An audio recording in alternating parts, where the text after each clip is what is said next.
सभी से राधे राधे। सुनाने जा रहे हैं आप सबको चुटकुला नाच गीत। कैसे लगे कमेंट बॉक्स में आप सब लिखकर बताना। हमारा वीडियो अच्छा लगे तो कमेंट में बताना। हमारे चैनल को लाइक करना, सब्सक्राइब करना, ज़्यादा से ज़्यादा शेयर करना। आप सब ज़्यादा से ज़्यादा सपोर्ट करें। सभी से राधे राधे।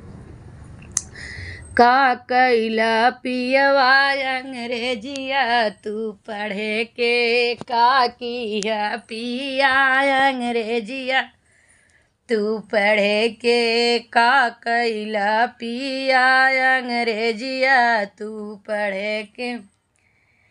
बाग भी बिकी गए, बगीचा भी बिकी गए, बाग भी बिकी गए, बगीचा भी बिकी गए, मालिन भी बिकी गई, कलमिया से लिखी के, मालिन्यू भी बिकी गए, कलमिया से लिखी के। का कैला पिया अंग्रेजिया तू पढ़ी, का की है पिया अंग्रेजिया तू पढ़े के।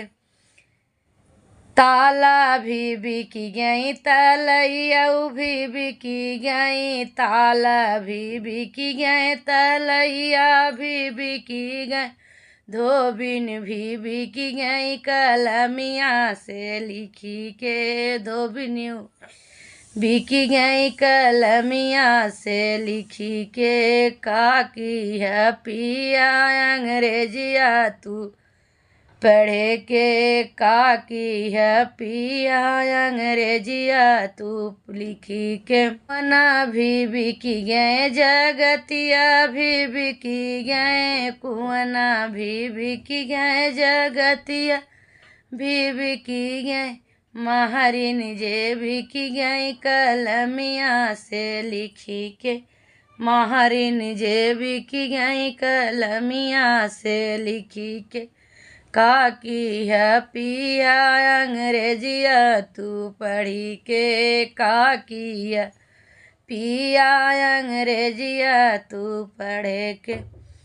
महला भी बिकी गए, दो महला भी बिकी गए, महला भी बिकी गए, दो महला भी बिकी गए, रानी जे बिकी गई, कलमिया से लिखी के, रनिया जे बिकी गई, कलमिया से लिखी के।